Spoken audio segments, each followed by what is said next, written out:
It might be picking up from me.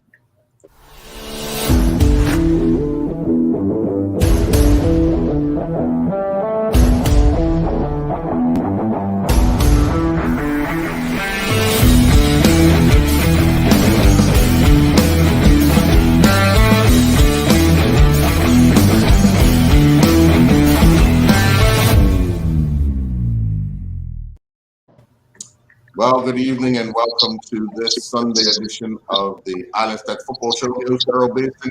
Joining me is co-host Macy O'Dell, Coach Keto Robinson, and Garrett Punchydill.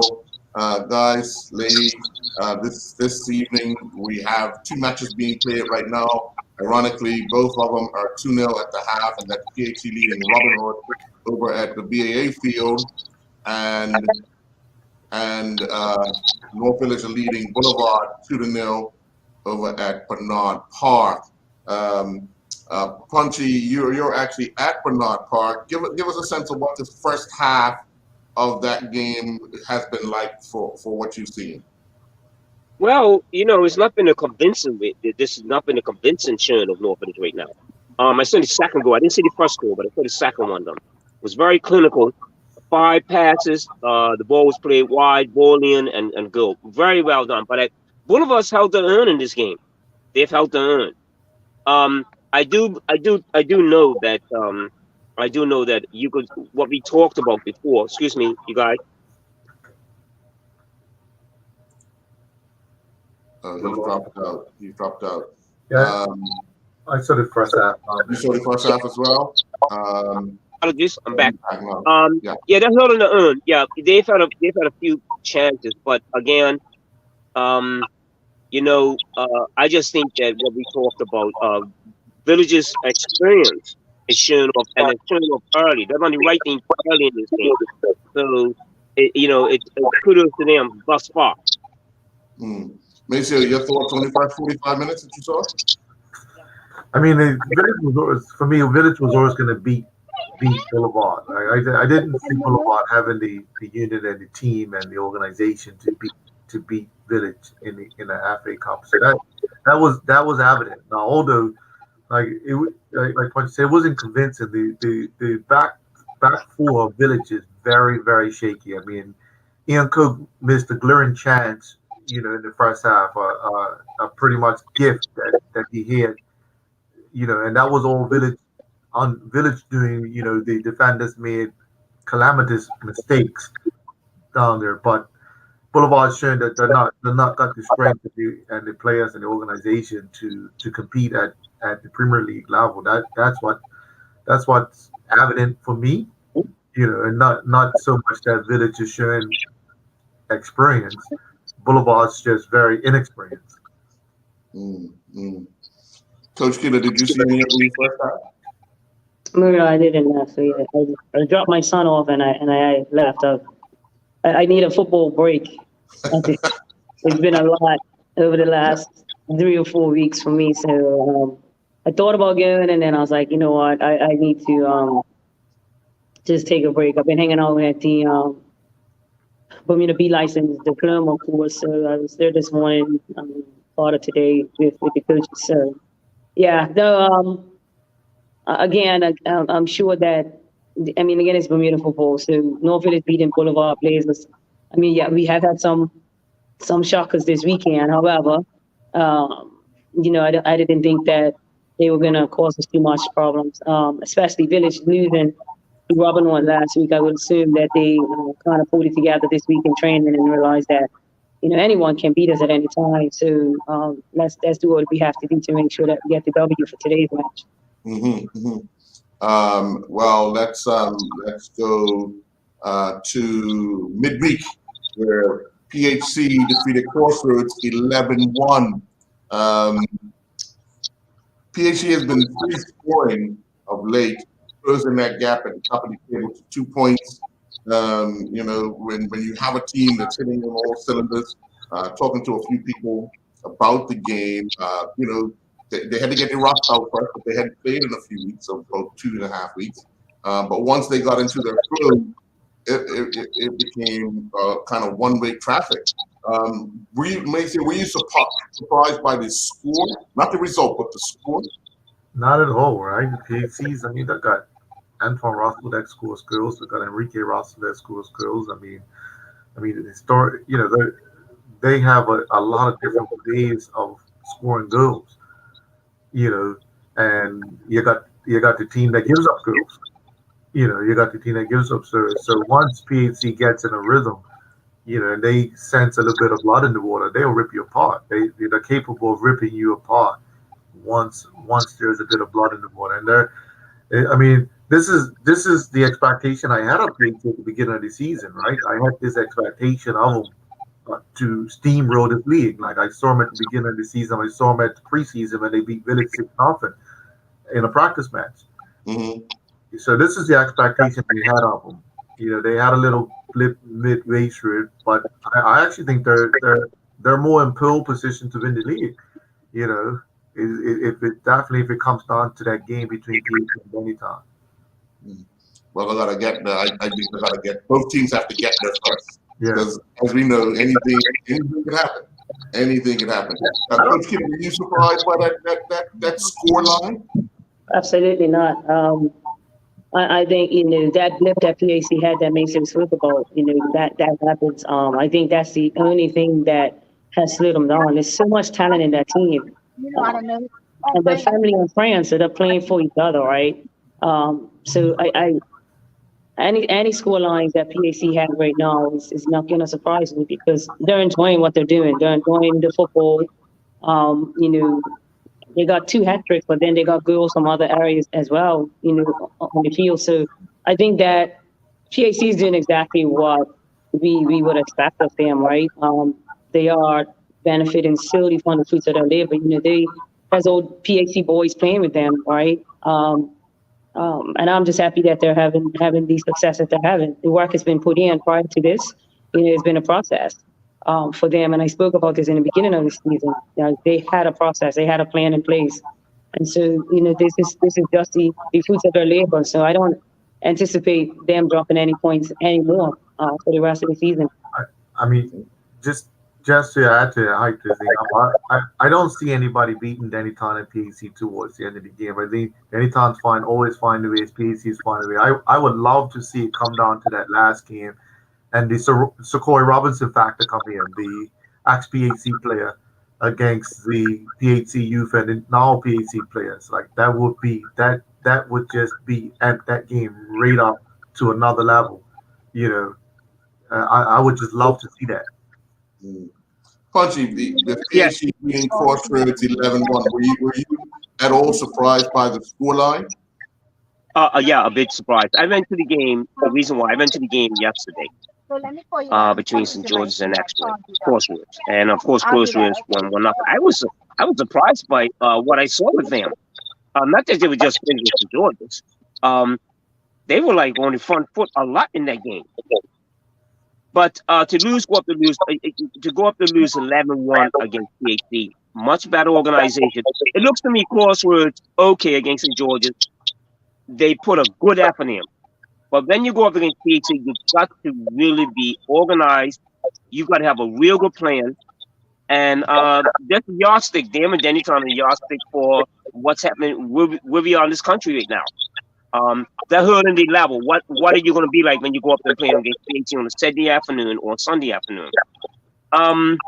No, I just say that what's going to be so good is that what Maceo said and Peter says when these two teams meet.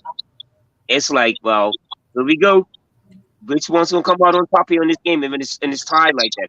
So everybody's awaiting that game between those two teams. Yeah, and then of course, Punchy already alluded to it yesterday. I guess Crossroads were out to prove a point to not only themselves but to their fans that losing 11-1 to PAC was one thing, but we can try and beat a team that's closer to us right now in St. George's and came away with a 1-0 win. Yeah, I'm pretty sure. Well, we three, Punchy, Keita, and myself, we took St. George's. Maceo, you took Crossroads, but that was even before they lost 11-1. Did you think anything of it after they had lost 11-1? No, the reason I took Crossroads because St. George's is just totally let me down. I see the see the game south. Crossroads has accepted their position in this league, right? They're accepted their position, and I'm just seeing St. George's go south, you know, and I look at things, I learn things by patterns, right? I understand patterns, and so I can see these patterns happening with St. George's with their players. I can see they got a rise out of beating North Village. You know, they did very well. They did very well against Devonshire Cougars one night out the rack, and it's almost like they got what they wanted, and now they're starting to go south.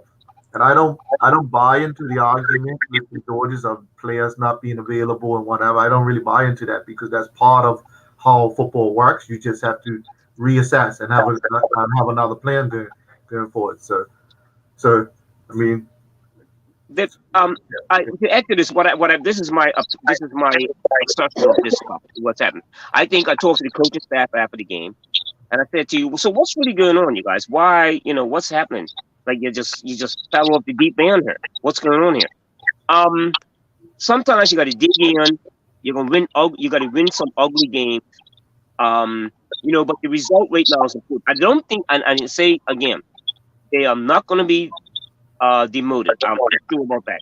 I'm very sure about that. I think the coaching staff is doing the attitude is good. It's the application of the players. Now, don't forget, St. George's in the last 2 weeks, country amount of games they played. They don't have a whole lot of quality. They have numbers, but it's the quality. And I think they suffer from that. Yesterday, I saw what I saw with Crossroads is like the first 15 minutes, they were gung-ho. They were in bed.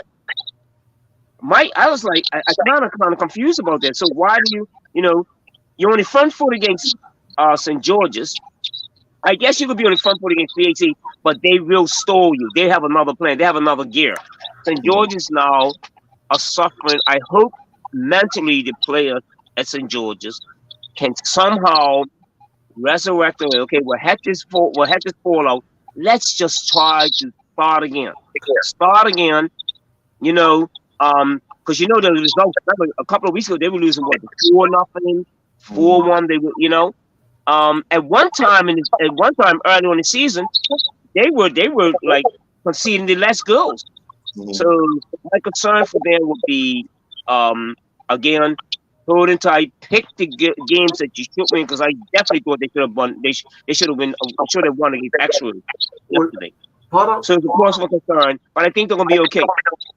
Part of football, right? And I think we don't understand it, or we don't speak of it, is managing the players and able to get them in spaces that you need them in when you need them in, and whatever management looks like. So you have to manage them throughout the season, right? And there's obstacles, there's challenges, there's all these things that you have to figure out how to manage it. That's the big part, getting them in the right spaces at the right times to keep performing. And what you find is these teams can manage themselves after Christmas, or they can manage themselves just after Christmas before they start to go south.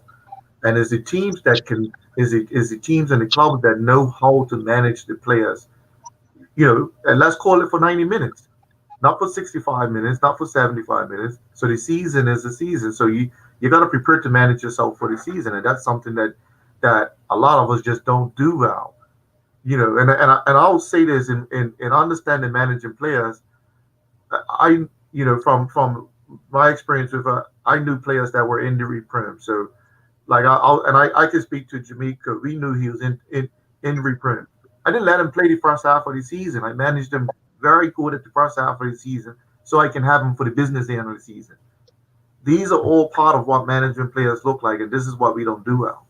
But to add to that, the problem comes is, and Punchy's already alluded to it, if you don't have the quality to replace a player like that at the time, you're going to struggle. Well, you had the benefit. You got to remember, you had the benefit of quality players to replace a quality player. Some teams now don't have that. You have to change your style a bit, right? So I don't. Go ahead. I'm sorry, mate. Go ahead. You change the way how you in that that little detail piece, when I speak of a player like Jamaica, there was no player at North Village that can replace what he was bringing to North Village. He was like a glue that glued everything together. So it was a different way that you had to play to be able to manage into that player, and that's at each part of the puzzle. So there would have been times, and Keita will remember that season didn't have Ralphie because he was injured. Okay, what do you do? How do you change your approach because Ralphie is not there? That goals that he will bring, and you filter other players in, so you can the idea is getting the group strong enough to the end of the season. Getting that group strong enough to the end of the season that at the business end of the season, you can actually have them to do the business. And that's a big part of managing players that we don't actually do well. Yeah. Quality is very important. So even if you had out of Jamaica, you had enough quality still on the field. What St. George's is lacking is having enough quality, not just on the bench, but even just the quality on the field. So missing one or two players, regardless of how you manage, quality is quality. They have to now start looking at development, and they do have a good a young group of players that even there's players that's playing in that senior team, and they were under 17s. I can remember them at Kappa, and even just the season that they had. Was one or two of my girls was playing in that team. They had the quality. So, as Uncle said, they're not going to be demoted. I think that they know the coaching staff have an idea of what they are working with, and now it's just about surviving. It's surviving. Yeah, we got excited when they went third place and all that, and they were having some success. But now I agree that is the management, managing that success, managing player fatigue, managing so many different things, and I think that they will get it right next season, but they will have to have that quality. It's as a coach, it's difficult. You're looking out on the field and you're looking at your bench and you're saying, like, I really don't have the persons that can come in. You got training and you're like, this player is injured. I want this player to be able to do the job, but technically, and I do speak to Patrice about it, and that they have to do more technical work. If the technical work's not done, the tactical stuff is very difficult to deal with on the field. And if you don't have quality in depth, you're going to struggle regardless of who you are. PHC have quality in depth. Denditon have quality in depth. You speak of the Village's backline. I haven't been to any games, but I've been to one, sorry. And I could see that even though they don't have the quality, even for all to have all of the players, you know what I mean? Yes, they're not going to always have 11 quality players on the field, but you need to have majority in order to get by. The North Village of old, I can remember Jamal Boyles. He wasn't a very good passer of the ball. He's a good winner of the ball, but it was a quality around him to kind of mask that, and so sometimes he has some amazing games, but his pass percentage wasn't really great, but his win percentage was high. His challenges was high. So, again, it's having that lack of quality in depth. And the teams that have the quality in depth are the teams that we see are doing extremely well. There's no surprise. I'm very, very good. Thank you, Coach. I want to add to that also. It's very important to understand this, and that's what's happening in the country itself. Let's look at PHC's team, Denton's team, and let's say Devonshire Colts, or who's third? Who would you say is third? Would it be North Village? Would it be Robin Hood? Let's say so are we talking about quality? And that's what we're talking about here. Good coaching, organized coaching, management, but not quality. And that's why there's a difference in terms of why they pay the top players that what they get paid for. Why you get paid for that team? Let's put this in, and I'm glad we're having this conversation about that, because my concern is not for the coaching staff at St. George's. They're like a case study for me, if that makes any sense. They're a case study. They're trying. You got Patches, you got my nephew, you've got Carl Roberts, and you've got Mr. Jerome Hayward. These guys are putting their hands together, doing everything, but what do they have at their disposal? And that's that's the case study. I'm saying to you, that's what is coming down to this country. And my concern, even with teams like Hamilton Parish, let's say, I always thought, let's say on a Thursday evening, Hamilton Parish next year, it's got to go up to Somerset, or they come to Goose Girls on the field, even with the following, they have a great following. Now they got to play Dennytown on a Thursday night in a friendship game, and then they lose 3-0. What's going to happen to the mentality of the so-called quality players? And see, that's what we're dealing with for now. PHC have a total concept of quality in the team. So do Dennytown. North Village, a scratching at the surface. We have a scratching at the surface, but it's not a total quality team that Kim is dealing with right here now. And so that's what we're talking. At least we're having a discussion about this. Yeah. Well, we're going to take a commercial break, but when we come back, we're going to talk about. I've heard Maceo talk about the lack of quality of the North Village defense, but they're only giving up the third least amount of goals all season. That's something to think about as well. We'll be right back.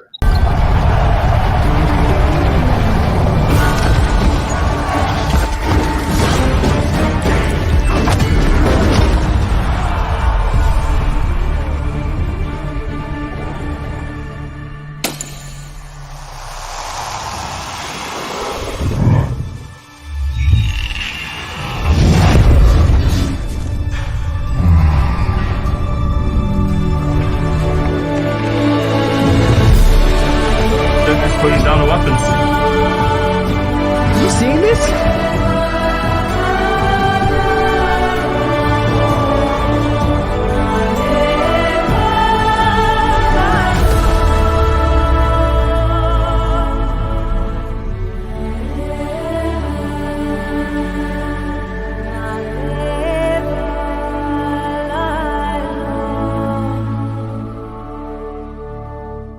This month, John Barrett & Son bring us a premium thirst quencher from North Carolina, the Blue Ultra Purified Water.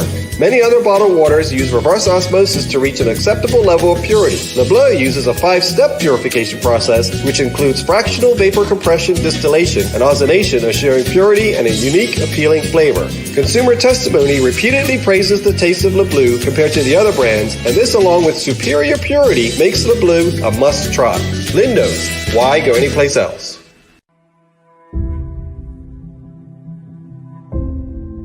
I'm also thankful and grateful because my greatest value of my life is my legacy. But why I do it? I feel supposed to do it. I was put here to be here, to do what I'm doing right now. Once I see somebody moving, it's the greatest joy for me. There's a little person being born. I am thankful that people have given me the trust, for me to empower them, from my players to my family to friends, and that's what I'm thankful for. I'm thankful that people have allowed me and trusted me to be in their life.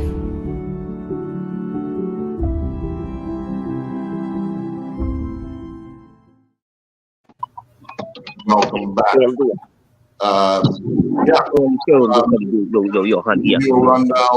Just to give a rundown of the earlier FA Cup game. Let's first go back to midweek because we had Hamilton Parish falling 2-1 to Somerset, and Dendytown defeated. Who did Dendytown defeat? Robin Hood? In the app. Yeah, Robin Hood. Yeah, in the app, you're talking about midweek. Midweek. No, Dendytown. Yeah. No, they didn't defeat Robin Hood. Who did Dendytown beat to advance to play Somerset? Somerset played Dendytown. Oh, and PHC. I'm sorry, PHC beat Crossroads. That was midweek.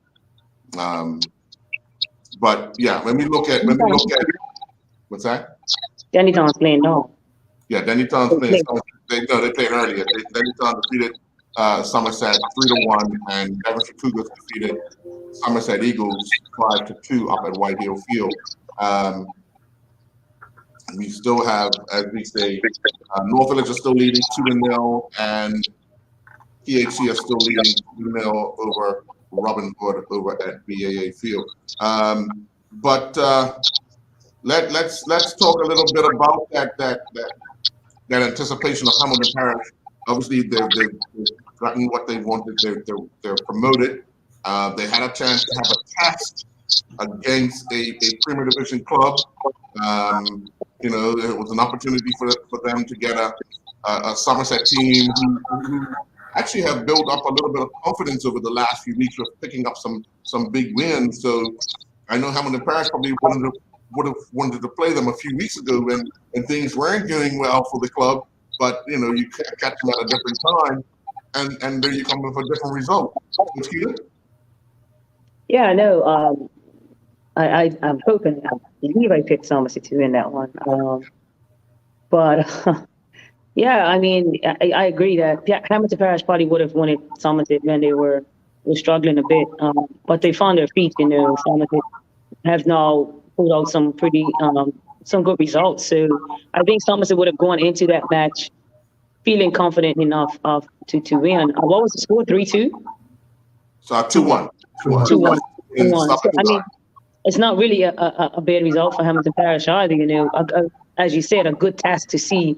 That's a good team to have a test of games coming into the Premier League for next year. So, Hamilton Parish would have been up confident as well, thinking that they could have taken something from that match. But again, kudos to Jamal and Somerset for the result that it should be. It should, Premier League teams should be beating a first division team. That's my take on that match. And just to correct myself, it was Robin who had beaten St. David's at Devonshire Rack in the other FA game. So that's Robin who had got through to play PAC. Okay. The other game. Okay, got you. Okay, got you. Maceo, I know you have a lot of chats with the Hamilton Parish coach. What was his take on Wednesday night? If you talked to him, he would have wanted to beat because it's about momentum, right? Hamilton Parish is building into next season, and it's about psychological pieces too, right? You beat a Somerset, your players now grow in confidence, and what you don't want to do is create a gap between now and next season that your players are turned off because they're promoted, they're out of the FA. So it would have been better for Hamilton Parish to be in the FA, so they have this motivation to keep growing because they need to grow into next season, right? Mm-hmm.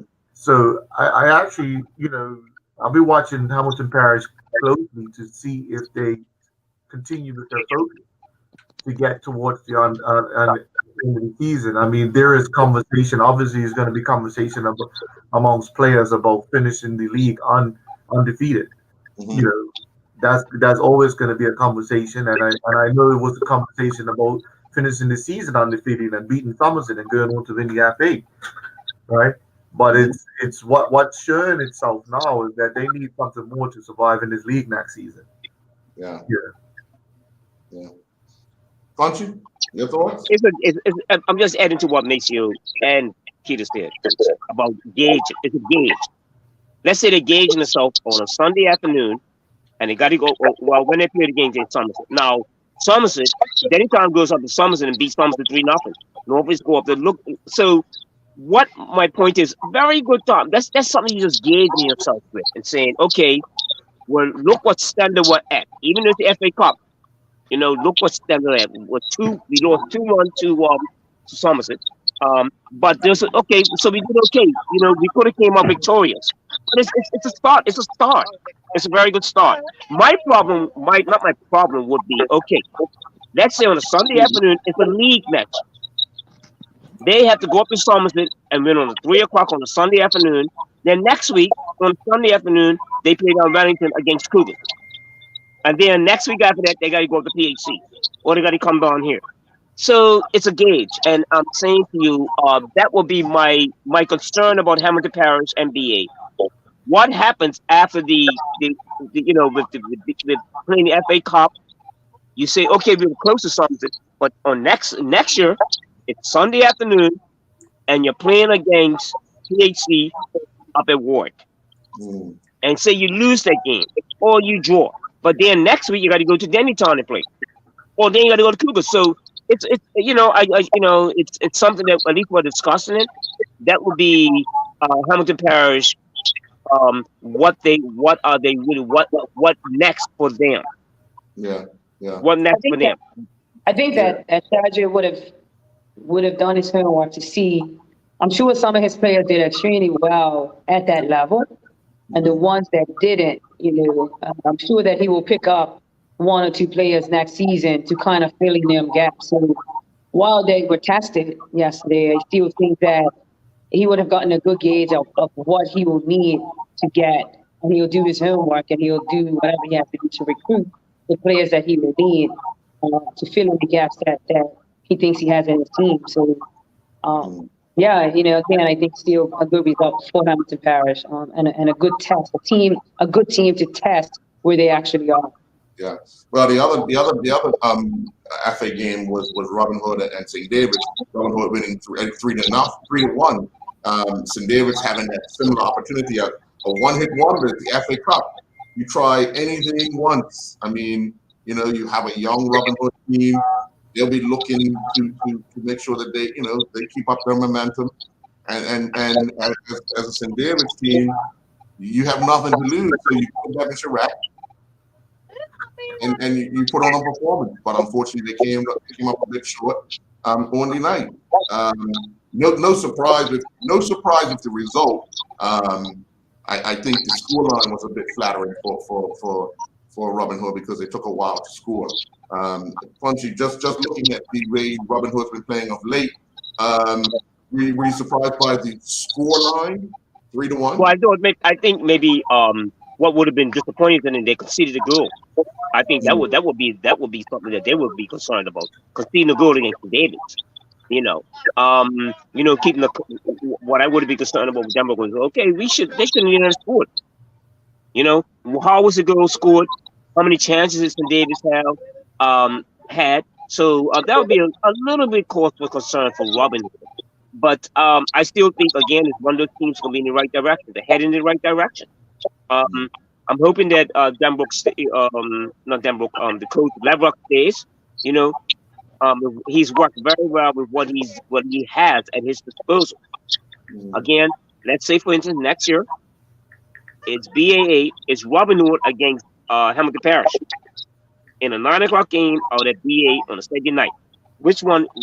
I'm just thinking ahead here. So with the include, what I'm saying here is that let's say Hamilton Parish got a good following next year. I think they're going to be okay too. My concern would be for St. George's next year, right? We do know that Crossroads and Sumson Eagles, and I think we're also talking about Rangers are doomed.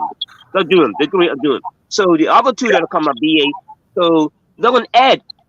Hamilton Parish is going to add a little bit more strength to the league, which is going to be good for next. It's going to be good, And so I'm kind of optimistic about what's going to happen next year. Sure. So, Skeeter? Latoya. Yeah, again, Robin Hood, as you said, is heading in the right direction. They beat North Village just the other day, with some 16, 17-year-olds. So, again, they have a very good structure in place. I think it was pretty cool yesterday up at the B license course. They have a good structure and they're going to continue to do well. This is their survival season as well. Like we lost all of our top dogs. We were league champs not too long ago. And now we are rebuilding again. And I think that Dante is doing a very good job. I mean, we had him on the show in the beginning. He knew what he was up against, but he's put the work in. And I think that they're going to be all right. I think, I'm excited about next season. The Robin Hood's playing the Hamilton Parish. Hamilton Parish is playing North Village. I think next season, it bodes well for teams that are going to be promoted as well. Did you say BAA is the other team getting promoted? Well, no, BA are in second now. We'll get to that game. Yeah. They're in second. Boulevard are 1 point behind them. But so it's Macy has already predicted Boulevard's game. The Premier Division is a 2-horse race now, and the First Division is a 3 or 4 horse race. It's a 2-horse race for the other promotion spot. You imagine that? Down to the wire. You're muted, Uncle. I'm a buddy, and I'm watching this game here now, right? And really, North Village is strolling through this game. It's not a really very good game. It just shows you what is Boulevard going to be next year. Remember, this FA Cup. Remember, on a Sunday afternoon next year, if they get promoted, they got to go up Somerset and play. And if they play this way here, it's just like it's not going to work. So I'm already forecasting this. It's not hard to forecast this even next year. Boulevard, if they get promoted, there's going to be a problem for them. If VA get promoted, I think they're going to be okay, which is going to add to more. So I'm hoping. I'm sorry about this. I'm going to say it. I'm hoping that VA get promoted. I'm hoping for the quality and longevity and of the league next year. Yeah. Very interesting. For quality. Across from me on the screen. I'm saying it. Last week and the week before, he was on about Boulevard getting up. So Maceo. But I want to kick back to the Robin Hood game really quick. Okay. And give them the kudos because we started the show off talking about management, and we were all skeptical about Robin Hood at the beginning of the season with the number of players they lost in the youth. But that's a perfect example of management, knowing what you got, knowing the decisions that you got to make when you make those decisions. And Robin Hood's stronger for it today, and they have the same circumstances. A lack of quality, lack of experience, young players, but because they understand exactly what they got and they made decisions based on where they are here now, you can see a coach that managed them to this point to where they're gaining some respect. And the same thing that the same management's happening at Dennytown, where they're losing players left, right, and center, but they still manage Dennytown's management is at the upper echelon of the table to stay in first place, and they're being managed to stay in first place, regardless of whatever players they're losing. So again, it's just for me getting back on this subject of knowing how to manage players on and away from the field and manage tactics based on what you have there in front of you. And Robin Hood's done that well. So I just want to make that known that they actually done it well with the obstacles that they hit at the beginning of the season. Well, actually, add to that, Peter. I think I'm gonna give you a little kudos, a little heads up with working with Aaron, like you said at the beginning of this program, when we first started the beginning of the season, what he will bring to Dennytown. And I think it's a lot to do with the way you coach, Peter, and what Maceo would expect of his players. And I think he's getting that respect at Dennytown. We were kind of question about that. He coming from somewhere. I think he was still last season, or he was assistant, and he took over. But I think things were already put in place. So his it's just like it folded in place for him. So he's getting them when we were talking about when they played that ugly game against Eagles and whatever happened up there. But he's getting them across the line. But I think it has to do with you can't argue with it, right? You can't argue with the result. No, you can't. I'm again, like I think it's association with Coach Keita. I'm sure that you and him might have talked about Dennytown and stuff like that, but there's nothing left to guess here. He's got quality, he's got young quality enthusiasm, so he could fix that, which a lot of other teams lack other than PhD quality. Yeah. And just controlling, like Maceo, and adding to what you're saying, Maceo, is being able to control the behavior of the players. I'm managing the players and managing quality players in this country. And I think Aaron has that. I think Keita, you will make also another coach. Go coach. I know you have. I think you will take over team now. I give you the job for war. And the other one, no part. Yeah. He won't go coach rules, but they give you rules. I'll work with you. I'll be your assistant. I'll be stressing. You'll make history. But not only that, guys, we have to think about next level stuff too, right? And Dankins does a lot of next level stuff. So, video games, like he doesn't have to explain much to his players because their games are recorded. They can watch their games. He can break it down, you know what I mean? He can pull pieces out from their games. This is the stuff we're doing at the national level. We have a traveling videographer. We get our matches back right away. We get our players' actions back right away. Where I can show my players, this is what I was talking about. This is what you're doing, and I can guarantee you that he's bringing that level of professionalism over to Dennytown. They also have Coach Mick, who was at Flanagan's. He's over there with them as well. So they have a very good coaching team, a good staff of coaches that have their own roles and are fulfilling those roles. So there's just a different level of professionalism that they are being now privy to. Like there's other stuff, but I know he doesn't want me to put his stuff on blast. There's other things I know that they do that I'm not surprised they're having the success that they're having. At that time, us coaches have to go in and try to remember what happened in the first half to make our coaching points, and make 1 or 2 or 3 coaching points. And after that game is over, we can only guesstimate. Like, you tell a player, like, you didn't make that run down, and that player is convinced that they made the run. They think that they made it.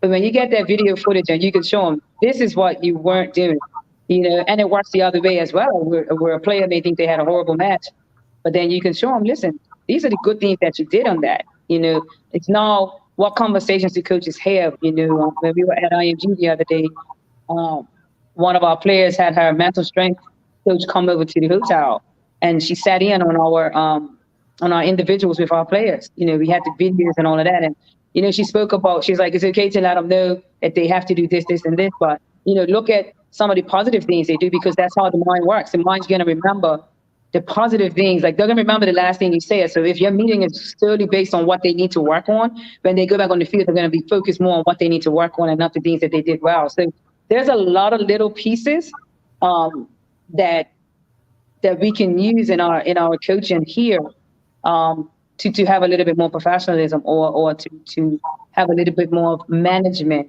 of our players. So there's nothing Danny Ton's doing is surprising me at all. Mm-hmm. But we're going to take another commercial break. When we come back, we're going to talk about the first division games yesterday and then getting to these FA Cup games today, because the 2 remaining ones should be just finishing. Still at 2-2 at BAA and 2-2 at Bernard Park. We'll be right back. The history of everyday use of spices extends back thousands of years into antiquity. Since 1976, the Frontier Natural Foods Co-op has been bringing a wide range of exciting and authentic flavors to the table. A comprehensive range of ancient traditional herbs and spices produced organically and sustainably. The results are good news for the environment and more robust, fragrant essential oils in these natural seasonings. This month, we're featuring Frontier Natural Products, at least 95% organic salt-free lemon pepper. Lindo's. Why go anyplace else?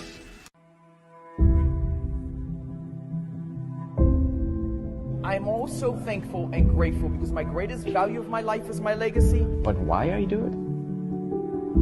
I feel supposed to do it. I was put here to be here, to do what I'm doing right now. Once I see somebody moving, it's the greatest joy for me. There's a little person being born. I am thankful that people have given me the trust, for me to empower them, from my players to my family to friends.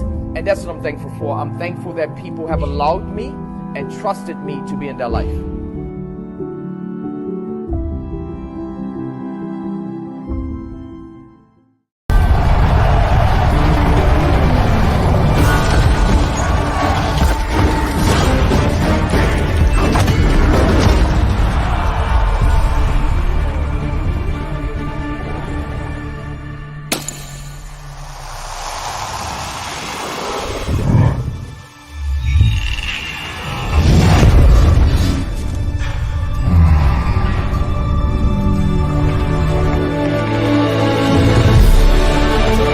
Putting down the weapons.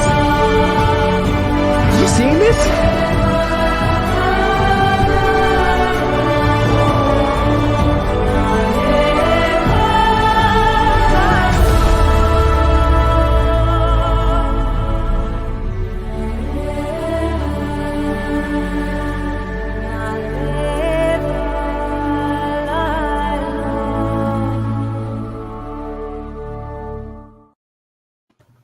I think Coach Keita ran out Bernard Park when I said 2-2. It's actually still 2-0 out Bernard Park. However, it is 2-1 at BAA Field. Robin Hood scoring, Shea Bringman, Aaron Green, Antoine Russell's opening goal in the 3rd minute, and Keyshawn Bean goal in the 3rd minute. So now score out at BAA. It is Robin Hood 1, PHC 2, 2-0 out Bernard Park.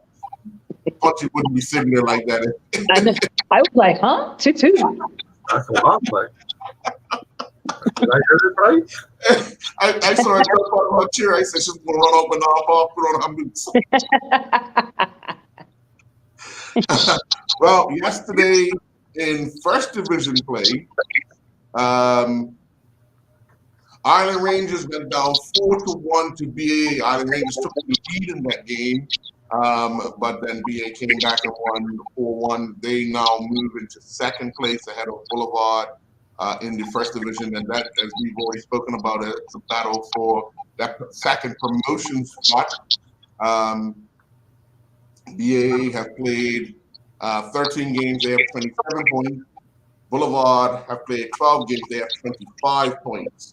So, you know, that's going to be a seesaw battle. But the thing is, Boulevard still have Hamilton Parish to play. And as we know, BAA played Hamilton Parish last week and lost 3-2. Boulevard, they speaking with a few of the players, you know, they felt they were under strength the last time they played Hamilton Parish, and this time around a bit of confidence. I don't know about after today, you know, because the loss changes a lot of things mentally in Bermuda football quite quickly. So, you know, I don't know how they rebound from this, but Maceo, your thoughts on BA moving into second place in the first division? Yeah, that's gonna be an interesting battle. But again, we're talking about management. BA being out of the league for 2 years, and you're being managed by Andrew Bascom, and now you're being managed by the ex Mark Smith. That was, again, people that are capable of managing personalities of players at high level. That now you're getting results. So it's no surprise. You know, there's no surprise they beat Island Rangers. You know, and there's also high probability for BA that, well, we know they're going to compete for that second spot to get up to the next level. Now, if BA got up to the next level, then we have another element of can they be managed at that level? Because of the coaching staff, I actually think they could be managed with what they got at that level. They can be managed at the level at the Premier League, even if they don't get the influx of players. You can, which they probably would, but they could be managed. And management of players is very, very important. And when you say things, when you don't say things, when you put them in, when you don't put them in, you know. Well, on the flip side of that, before I Coach Fidel make a remark, on the flip side of that, talk about a large influx of players. What BAA will have to be very worried about is what happened the last time they had an influx of players and weeded out the guys that really wanted to play for the club, and it ended up having to drop out of the league. So they would have to be very cautious about doing that a second time around in hopes of survival. We're survived, right, and they ended up having to drop out of the league. No, but we're talked about a youth program. Andrew's got a thriving youth program. It's got one of the most thriving youth programs in Bermuda. That from a girls and a boys perspective, that's aided. You know, our national teams has aided. So he has the ability now, and to pull from his youth program and a youth program he built. So he put that work in to build a youth program that he can draw from. He's got a whole lot of kids around here that will, now that something's happening at BA, that will come and visit. I mean, you have the conversation. My son, who's today deal is not. He wasn't happy at what he saw at North Village. It's a conversation he might go play with Andrew because you put the foundation work in, right? You put the foundation work in. You know, at the foundation of it before you try to put the roof on. So he's done that. Andrew's made that sacrifice to put foundation work into develop kids that will come play for him now. Yeah, Andrew has a very peculiar situation. That's Andrew's job. Not everyone can coach all day, every day. So he is not denying the work that he's put in. But every other club here have persons that coach that have other full-time jobs. But he has put himself in a position, which is a great position, which imagine if all of our clubs had an Andrew Bascom in it, where that is your full-time job. You know what I mean? It's amazing. You know, he can run camps, clubs. He can do all of it. You know, at the drop of a dime. You know, as I said, imagine if every club had a full-time football coach. So, you know what I mean? It's an amazing thing, and it's something that we probably look to aspire to in this country. So personally, I don't think it's got to do with full time because PAC is in the same position. PAC doesn't have full time coaches, but they're done the work with their youth to now they can draw on that. So No, we were speaking about BAA in particular, survival. Clubs used to The PAC always had a thriving youth program. You have to remember, other clubs have had adults that have causing issues. I can speak to North Village, had coaches that left and took everybody with them. You understand what I mean? Andrew doesn't have that situation. PAC don't have that situation. PAC don't have clubs in their immediate area that can even compete with them. No one's going to play for Paget. No one's going to play for Southampton Rangers. No one's going to play for Warwick Workmen's. Do you understand? So there's a lot of little pieces as well that have caused the demise. You know, again, I can speak to what I see. Uncle Ponch, you can speak to what you see. I see what Moses is doing with Saki's team. You know, I mean, they're training hard. You know, they're getting results week in and week out. I see the progress there. I see the work being put in there. You know, you're muted, Uncle. You're muted. Yeah. Sorry about that. I'm sorry, Peter. I'm not trying to cut you, but I agree with you. You know what Andrew has full time. So there's a lot of process and it's just like at least we're having a discussion about this, like why somebody's having success like that and this person's not having success. Like let's say for instance the North Village, even still, I think the program is back on track very well. What we have to understand is that most of our best younger players are overseas playing and doing what the club set out, what was the agenda.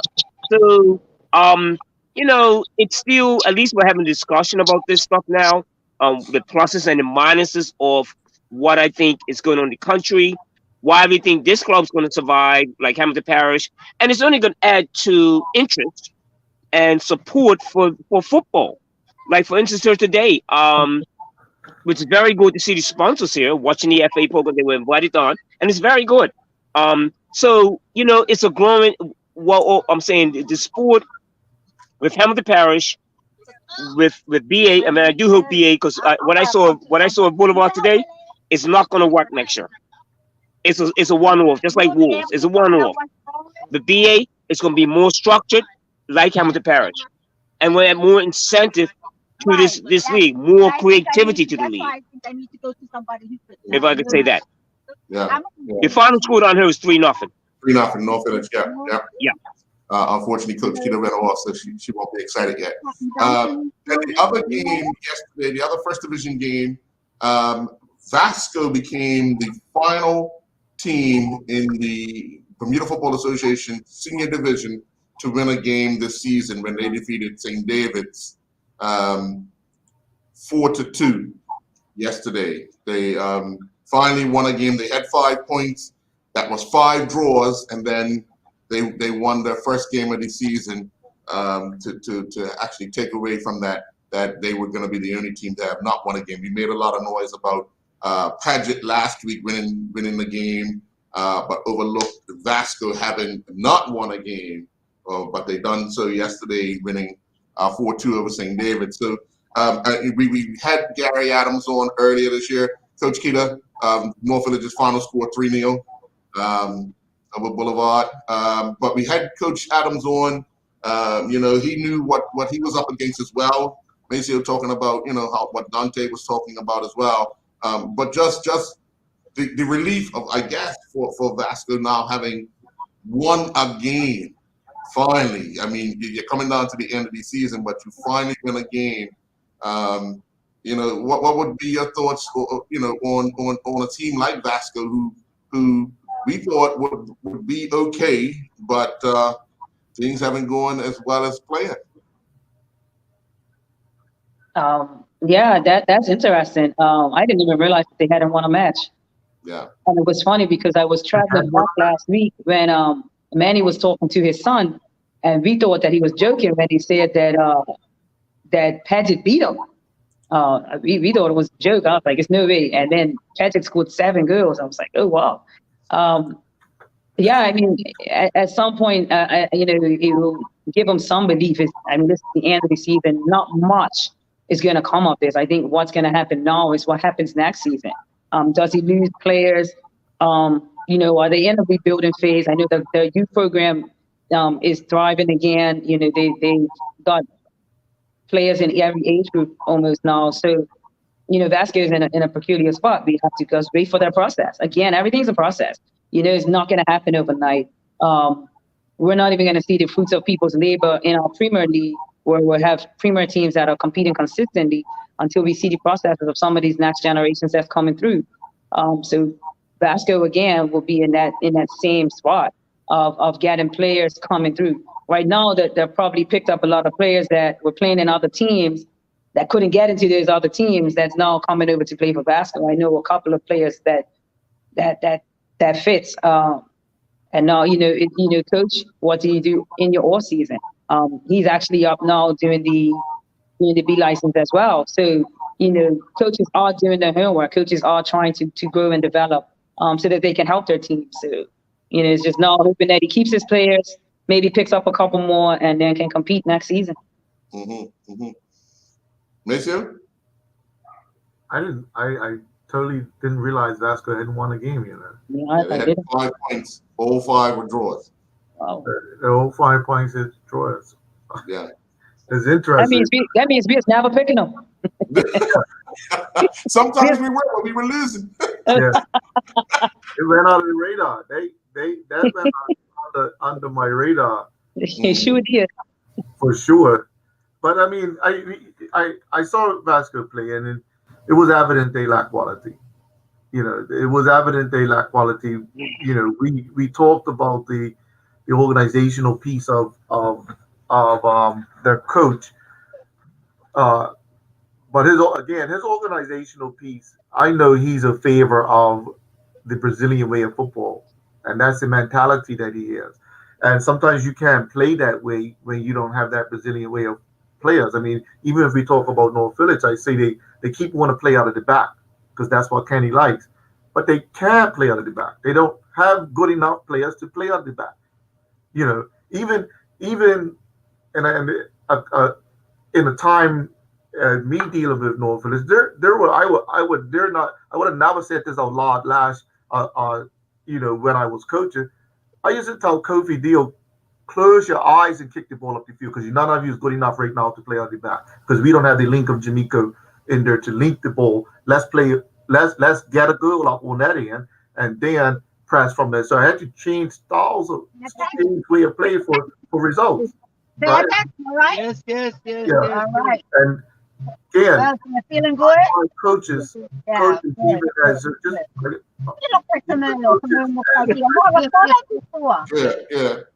put them on me. Yeah. Even coaches, when I watch coaches, they are very much married to a philosophy, no matter what they have in front of them.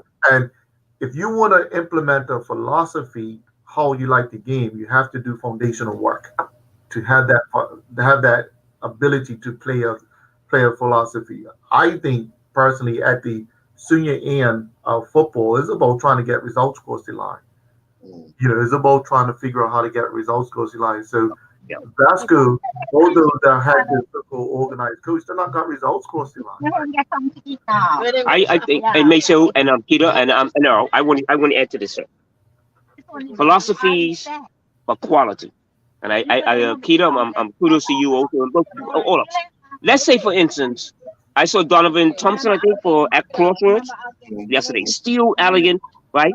But let's say Donovan Thompson came and played for North Village, or Ian Coke left Boulevard and came signing for North Village, which they really need. What do you think will be changed, sir?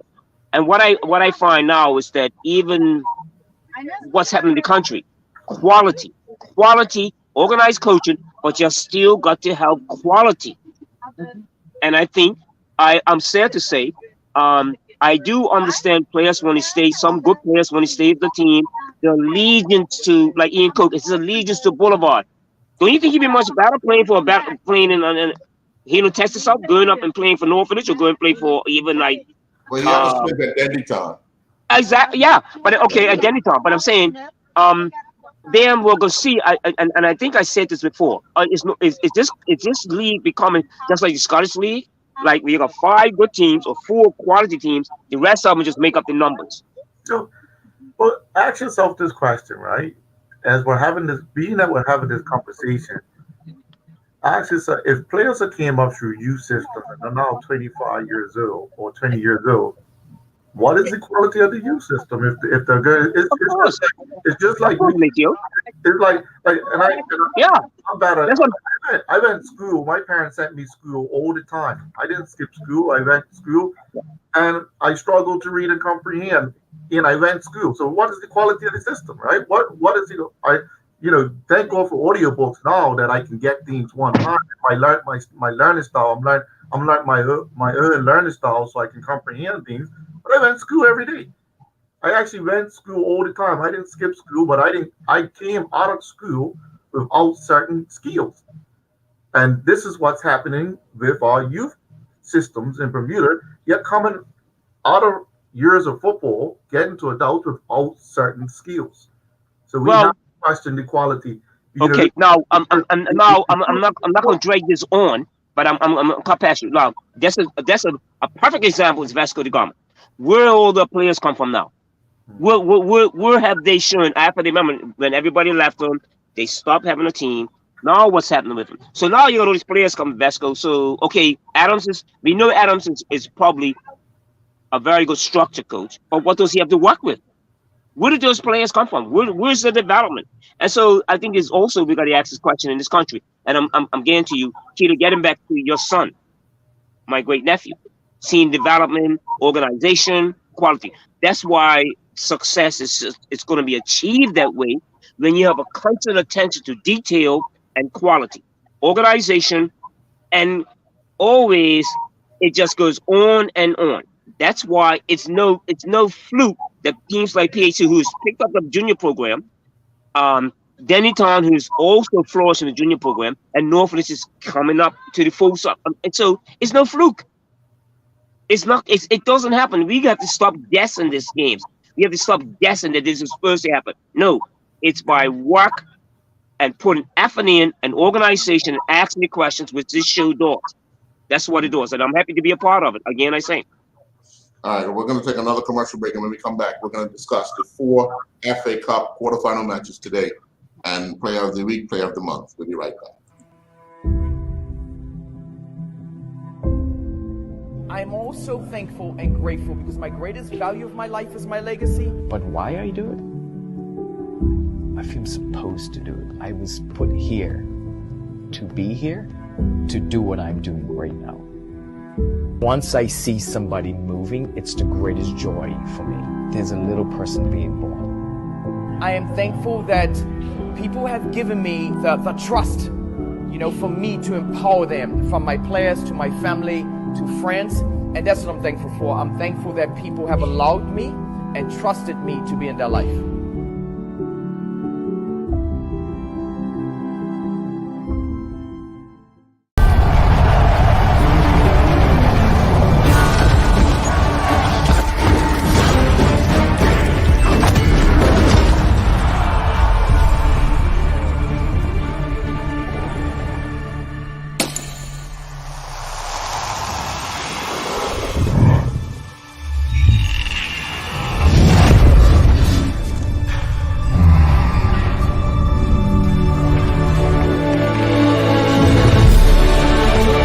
Putting down the weapons.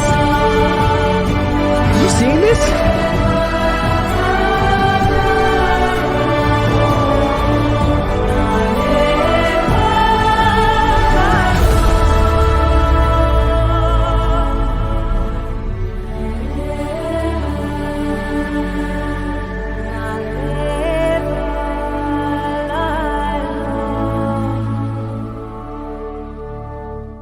Most of us identify pasta with the joys of Italian food, the most popular cuisine on the planet. After all, pasta is the staple food of Italy, where hundreds of varieties are enjoyed daily. While traveling in the Far East, the founder of the Explore Cuisine company was surprised and impressed by the variety of exotic pastas he found, sampled, and enjoyed there, and resolved to bring this knowledge back to enrich the cuisine of the West. This month, we're featuring delicious Explore Cuisine organic mung bean fettuccine and black bean spaghetti.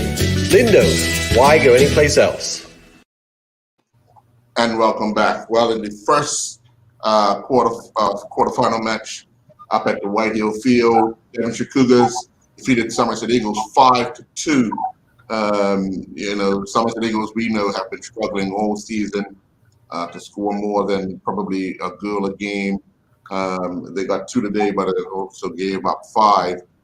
Devonshire Cougars seem to have steadied their ship and bounced back from that loss to PHC the other day. So, your thoughts on Devonshire Cougars advancing, Coach Kidder? Yeah, I expected. And yeah, you said they went down 2-0 in the PAC. A better team than Somerset Eagles. Let's call it as it is. A much better quality team than Somerset Eagles. So that's the expectation, right? That they will go up there, a nice big field. Cougars have some pretty quality players as well. Can hit that ball, can control it, and can play, some attractive football. So, yeah, at the end of the day, I'm not surprised at all by that result. It was definitely expected. Is you? I mean, personally, I would have been disappointed being up at 4-0 and then allowing the game to finish how it finished, right? And it seems that Devonshire Cougars took the foot off the pedal to allow 2 goals to come in. The game ended up 5-2, right?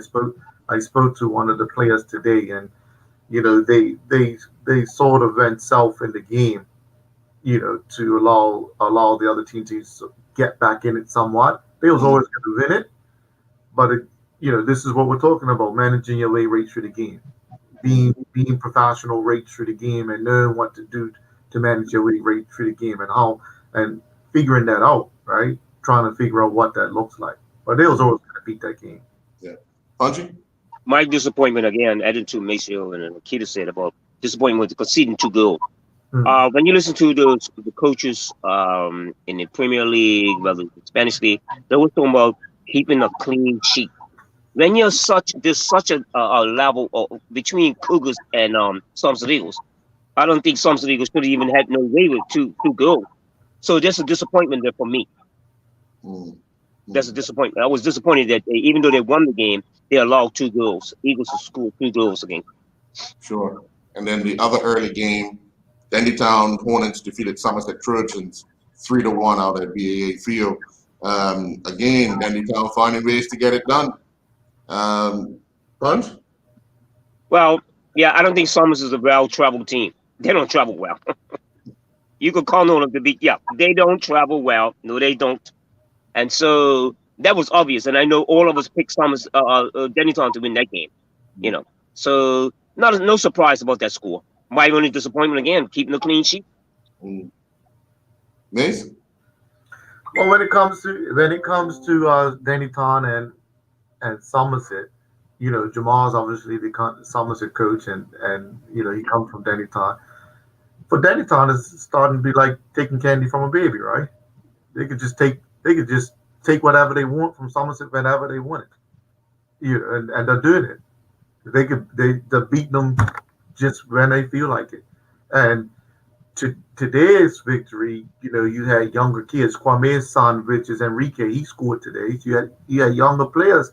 Again, management, we're talking about. Yeah, a younger player, inexperienced kid that's now starting to step up and score. I've watched how to manage that player. They didn't put him in situations early on when he wasn't ready for situations and expose him. The manager now, when it's coming on, he's starting to score. He's growing in confidence. His management, I'm watching it. And again, the team of coaches that got out there, Siobhan Ferbert, and Aaron Dankins, Jay Bean, and the ex Mick Roy. They got a very diverse group of thinkers there. So when you have that diverse group of thinkers that's collaborating and being, this is the result, the managing it. What an amazing position to be in, to have that number of quality players where you can blood a younger player. Not every team is in that position to do that. They're playing against the Somerset Eagles today, who I'm sure that they everyone knows that there's a gulf in between the level of players that Somerset Eagles has and Dandytown has. So they're in a very good position right now to be able to blood a lot of those younger players. No denying Dandytown picked up some quality players as well in the offseason. So, along with the players that they already had, they're in a very good position. They can they can put a horrible player on in any position and still win because of the quality that they have at any time. You know, that is that simple. So I'm not surprised at all. You know, the other day I spoke to Tankers, they brought on a few younger players. I think when they played Somerset the last time, they had some younger players that came on. You know, the other day when we were away, I think Dandy Town struggled to beat someone. They beat them 1-0. Was it Eagles? Somerset Eagles, right? So again, you know, the playing around, they have the luxury. You know, 1-0 obviously wasn't good enough for him, but you know, they have the luxury to play around with players and kind of get a result. So, you know, at the end of the day, Dandy Town's in a very good position, and it's a coach's dream to have the quality of players that they have to do the things that they're doing. Mm-hmm. And then out at Bernard Park, North Village defeated Boulevard 3-0. No big surprise. I think I was the only one that took Boulevard. I was trying to shot. Yeah. I'm in here. I'm still here. But I'm saying, I witnessed the game. Maceo, you left early anyway. After a while, it was a stroll in the park for North Village. Trust me, it was a stroll in the park, and they didn't really take. They should have been 5 or 6. I would have thought that Kenny would implore, hey, let's really take advantage of just how bad I saw after 20 minutes or 30 minutes of Boulevard's what they were trying to do. But there was nothing left. I look over the bench. There weren't much substitutes over there. See, that's what we're talking about here. Yeah. Even if Northridge are not playing at the level, this game should have been over early. And again, Maceo, you said last week, it's just too much quality. But the next question when asked is, when the draw is made, let's see what's going to happen next. That's going to be real, what's left in the competition. Because you know, it's going to come back to what we were talking about. First, second, and third, and fourth teams in this country. Who are they? We already know the first 2 teams are. What's with the next? And the teams that are left in the draw. Well, it's a conversation out there amongst the DEFCON that's been starting to be whispered in my ear. And the conversation is talking about Triple Crown champions. And I respond to him. Well, you're not really a big club yet. You know, you're not one to Triple Crown. You can't have that conversation. You're not a big club just yet. You know, you're still in your youth explosion days. You know. No, but I think they have the conversation concerning what the other games are. They can have that conversation now. They're having the conversation, and they had those conversations before. If you go back to when they should have beat Vasco up National Stadium, and I think it was Troy Lewis that scored an goal up there. That derailed the opportunity. They had that conversation before, and they're starting to have that conversation again. You know, let's heap the pressure on them. Let's see. Yeah. Let's see how they respond. Let's see what they do. And my response when they had the conversation with me, you're not a big club yet. Okay. Okay. All right. It's like City has won all these trophies, but they're not really a big club. They won the Champions League. They're still trying to get to the big club table status. You know, they can't City can't really sit down to the table with the rest of them, right? And Danny Town's the same way. They can't really sit down to the table with the rest of them just yet and have dinner just yet. Any North Village man, Coach Keeler? Sorry? Any thoughts on North Village defeating Boulevard? No, again, I mean, we spoke about it earlier. You know, it's the game North Village should win, and they needed that victory. They needed to bounce back after the defeat to Robin Hood, right? So, you know, it's next steps. Yeah. Who do we get next? And then it's just putting your best foot forward and hope for the outcome that you need. Again, homework must be done. Players have to take some responsibility too. You know, if you want to do better, you have to do better. You know, we talk about quality, but who spends time on technical development? You know, we're an amateur country. Coaches are not going to be able to do it all. Even at the national level, I can't do it all. You know what I mean? Players have to take some responsibility for developing themselves as well. Playing one touch in the yard, that's how I learned. I learned to juggle way down on North Shore. I didn't learn, no coach taught me how to juggle. That is my coach, if that's the case. That was my coach who taught me how to juggle. Playing with my cousins, you know, that seems to go out the window now. A lot of, you know, kids play PlayStation, you know, more than they play in the street. So again, let's see what happens. But no, North Village should have beat Boulevard. Yeah. And as Uncle Punchy said, it should have been probably more convincing than it was. So obviously missing opportunities and all of that. So. Yeah. And then the final game, PHC ended up winning 2-1 against Robin Hood out at BAA Field. 2 early goals for PHC. You know, we all would have picked PHC, but again, we have to be encouraged by what we've seen from results-wise from Robin Hood. They've actually, with a young team, done rather well. The results, Yeah. I'm sorry, go ahead, Mace. yeah, the results always speak for themselves. We can't argue with it, right? We just can't argue with the results, and the facts show the results. You would have thought what we thought of Robin Hood at the beginning of the season, that they would have been starting to get slammed. No, not the business end of the season, but it's been good management to get them where they are. You know, so it's no surprise that it wasn't a walk in the park for PHC to beat Robin Hood. And if you remember, the first game that PHC beat Robin Hood in the league was like 6, and PHC didn't even play well. Now they have to beat Robin Hood. They can't. It's not. They have to play well to get the result across the line, because the management of Robin Hood's putting them in good positions to compete in games. And I always say, yeah, I'm sorry, Mace. Coaches allow you to compete in games, and players win games. So the coaching strategy and the coaching philosophy, or the coaching selection, the coaching details allow you to compete games, and the players have to win it. Yeah. Now, I'm not going to elaborate on that, but I do see that when Robin Hood at the beginning of the season, they were losing these games, right? All of a sudden, it's a turnaround. It's not like it's a project. It's like it's progress with quality, with the players that you've got, that Mr. Levrock has got. Like when they came on to beat Norfolk this last Saturday, I'm seeing the growth. I'm saying, whoa. Even when Norfolk beat them, I'll go back a couple of months ago, 2-0. I thought Robin Hood was still in the game. They were still. So you're seeing progress with that. Now, if we were to talk about my progress with St. George's, good coaching staff, but does he have the quality? Is there quality? And then we start dissecting what sort of quality or players in certain positions. And I think, Robin Hood is growing, and they're only growing in confidence because that result maybe 2 months ago would have been different. Look what they've achieved. Look what they're achieving now. Yeah, Coach. Yeah, no, I agree that Robin Hood have Dante has been doing his work. A very young team, right now football is everything. Football. They got no children, they got no jobs, they go to school. You know what I mean? Like they can just do football. Like there's so many different factors in everything that's happening in football. But kudos to them. They do have some quality players. These boys have done well in the youth ranks, and now they've come up in the senior team. And again, let's just see what they do. That's a good result against PAC. You think you're going to play against a team that just scored 11 goals less than a week ago.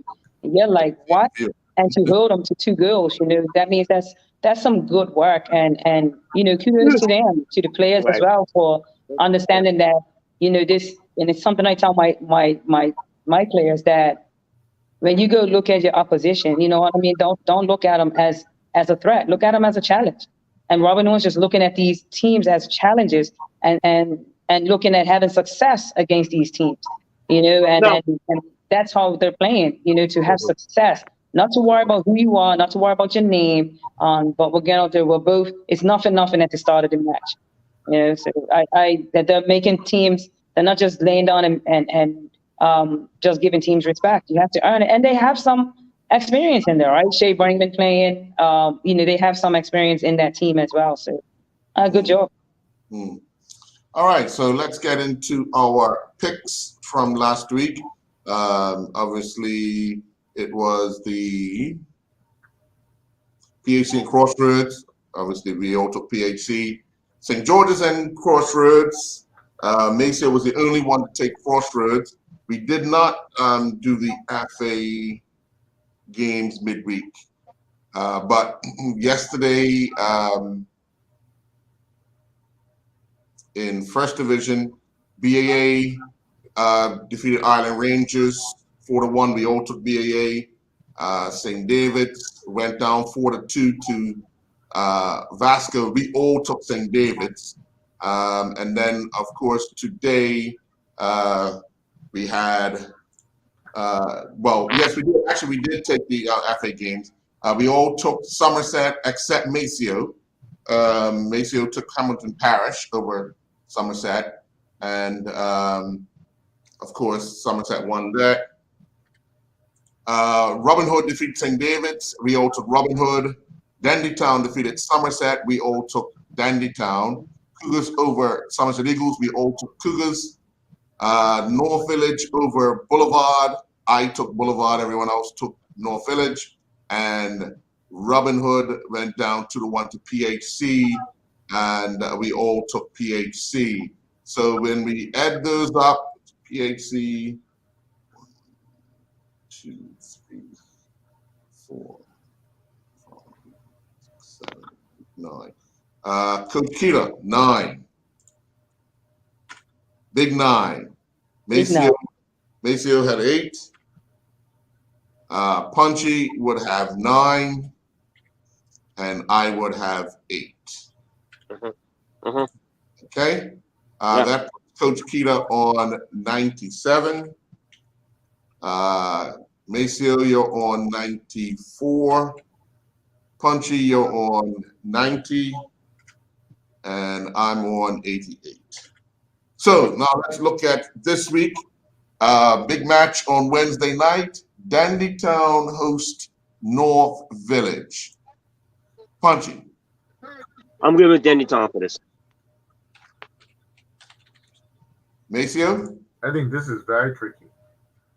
I think this is very, very, very, very tricky, man. You know, especially North Village handing Dandy Town their only defeat this season. There's a rivalry there, right? There's a rivalry there, and you know, something. You know, North Village always would like to stick it to Dandy Town in this type of situation, right? Especially with the league on the line. You know, I'm picking a draw for this one, man. I'm picking a draw. I think potentially this becomes a banana's slippery slope for Dandy Town. Okay. Keita? Dandy Town, I can't lose. I'm either going to win the point or win the game. I just want to add on my decision here. When you're going for Triple Crown Championship, your whole mentality changes. Oh yeah. When you're going for some Triple Crown, your whole mentality changes. That's why I see they had a little stumble block on her, some months ago when Norfolk beat them. But I think on what I saw today with Norfolk, I think I will pick Dandy Town for the game. And I'm going to take Dandy Town as well. Right. On Saturday, up at Southampton Oval, Southampton Rangers will host Devonshire Cougars. Maceo? Oh, Devonshire Cougars. Yeah, Cougars. That's Cougars. That's Cougars. You score. We ain't talking about Cougars in a minute. They ain't played. That's Cougars. Yeah. Okay, and I'm going to take Cougars as well. North Village hosts Somerset at Bernard Park. Coach Keita. Ooh. Hello, North Village plays Somerset at Bernard Park. North Village plays Dandy Town. On Wednesday. That's Wednesday night. The weekend now. On the weekend now. We're in Sunday. On Sunday, right. I think I'm going to take a draw. Because for me, Earl, I'm going to step in on this, sir. It concerns me concerning the game on Wednesday night. Wednesday night. They get a positive result. Norfolk gets a positive result on some, which I don't think they'll do. What they have them, which they will do, come down to Somerset. But I'm still going to pick I'm going to pick North Village for this one. I've already picked North Village to win this one. Maceo? Jamal always gets the best of Kenny. This is going to come down to Jamal always getting the best of Kenny. He found a way at Rangers to get the best of Kenny. You know, he's always found a way to get the best of Kenny. And I'll pick, as a result, I'm picking Somerset. Okay. And then at Wellington Oval, St. George's Colts are hosting PHC. I've picked PHC. Punchy?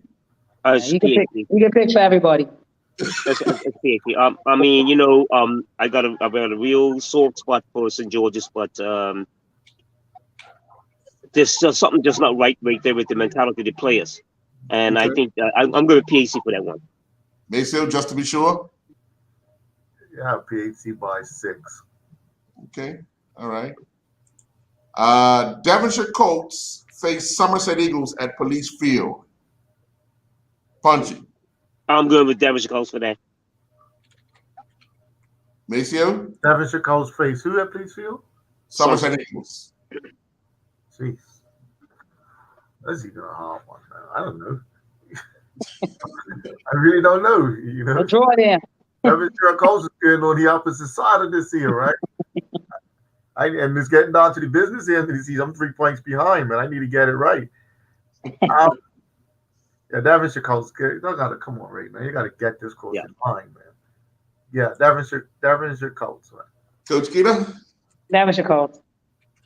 Okay. So that's 4 of us going with Devonshire Colts. Dandytown Hornets will face Robin Hood. And it's Maceo's turn.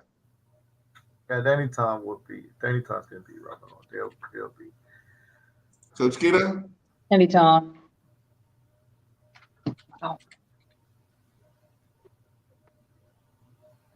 I'm going to take Dandytown as well. And Punchy? I'm with Dannytown. It's so much riding on the success. I keep saying, referring to the Triple Crown belief what they're having there. I'm taking Dannytown on this. All right. Coach Keita, we move to the first division now. Hamilton Parish plays St. David's. Hamilton Parish. Sammy's going to work. I'm straight. I'm going to take Parish as well. Punchy? Hamilton Parish. Maceo? Yeah, St. David's getting ready for cricket now. So yeah, Hamilton Parish. Yeah. They're already transitioned. Okay. The next match is Boulevard Blazers and Wolves. I've already picked Boulevard. Punchy. What's the game too? BAA. Jesus Lord. You know what I saw today. I can't. This is a difficult one. I'm gonna go with Wolves on this. Maceo? Yeah, see, I changed with the win. That's one thing. I go wherever the win's going, right? Wherever the win's going, then I change with that. And after I saw Boulevard today, and I saw Wolves last week, you know how they play. I'm picking Wolves, man. Okay. I'm picking Wolves Boulevard. Yeah, and you made a good point earlier. You know, losing changes a bit. You know. And especially with amateur players. Most of winning, they have this momentum in this fight. They lose, and they're not even going to accept it. When they lost against a premier team, North Village, they lost, and it's going to, you know, how they manage that. So Wolves for me. Coach Keita? Wolves. Okay. Stuck my knock out again for you Blazers. Yeah. Every time I stick my neck out, I get it chopped off. So I'm not sticking it out no more. All right. At Police Field, Social Club host Ireland Rangers. Punchy. That's Social Club. Ireland Rangers don't travel well. They used to be old. It's in 1970. No, that's Social Club. Maceo? Yeah, Social Club is going to put themselves back in the conversation. It's Social Club. Not if Boulevard lose and BA win, the conversation's pretty much over. Over, yeah. Coach Keita? Social Club. And I'm going to take Social Club as well. The final first division game is Paget Lions. And we want to actually, we didn't touch on Paget and Boulevard midweek, but Paget took Boulevard to extra time. Nothing. Yeah. But Paget are at Southampton Oval against BAA. Maceo. Yeah, BA. Yeah. Coach Keita? Yeah. BA's got added incentive, right? They're playing for Coach Andrews, so Yeah, they're gonna every match they play is gonna be to make sure that they honor him and his recovery. So definitely BAA. Bunchy? It's BAA. It's BAA. It's like night and day. Seriously, I'm just saying, it's like night and day. Come on, BA. I mean, BA's gonna do it to patch it up and something. No, BAA. Okay, all right. Well, we come to the part where we speak of the player of the week, and last week we voted Zende Furbet, and here's the presentation. Good afternoon, everyone. I'm Leanna Lambert, the Marketing and Communications Coordinator here at Gosling's Rum. I just want to say congratulations to Zende Furbet because this guy on the football field has done great things. He plays for Dandytown Hornets, and he was able, through his leadership, to help his team stay on track in the league and actually help them win to a 4-0 win over Southampton Rangers. So we want to present you with this bottle of Flora Gold rum, courtesy of Gosling's Rum, and just tell you congratulations and to keep up the great work. Thank you. You're welcome. Do you want to say anything? Thank you. It was a good. Many words. Yeah. Right, man of many words. Oh, yeah. That's it. And then we had the player of the month, which we voted Ian Cook. Ian Cook. Good evening, everyone. I'm Leanna Lambert, Marketing and Communications Coordinator here at Gosling's. We want to congratulate Ian Cook. He was actually the player of the week a couple weeks ago, and we want to congratulate him for being the player of the month this time around. We want to present you with a $250 gift certificate for here, Gosling's. So, use responsibly, drink and consume responsibly. But we hope you accept this on our behalf, and we want to congratulate you and tell you keep up the great work. Thank you. All right. To my teammates, thank you. Without you, this would not have been possible. And there you go. All right. Yeah. So this week we have had our chat to decide who that player of the week will be, and from the PHC Zebras, Enrique Russell has been voted as the player of the week for this week on the Island Stats Football Show. All right? Yeah. I'd just like to add something, if you don't mind me saying. I came today, had to work, I came to the game a little bit late. I'd just like to add an applause for the sponsors that Northwoods have. They came and showed up. And it was very good. Very, very good enjoyment. They like the environment. And I'm kudos to, I hope this happens for a lot of teams, that companies take over the sponsors, help to sponsor clubs. And clubs are going to have to be responsible for behavior and for attitude. And I had a good chat with one of these sponsors, and it's good. It's very good. They're happy with what they see down here at North Village. And I'm hoping that other teams, other companies will come on board the team and to help promote the game and promote this game so we go to another level. I just want to say again, thank you very much for the sponsorship that showed up today for this game. And I still think that it's just we're beginning the game. We're looking at a new generation of footballers. We're looking at what's with the show, like what we're doing now, asking questions, and people want to come on board, but you got to give them a good product and make them feel good. And so again, thank you very much to the sponsorship that showed up today. That's what I'm going to say. All right. Well, guys, thank you very much for tonight. Folks, we'll be back next week, Sunday, with another edition of the Island Stats Football Show. Enjoy your night. Bye-bye.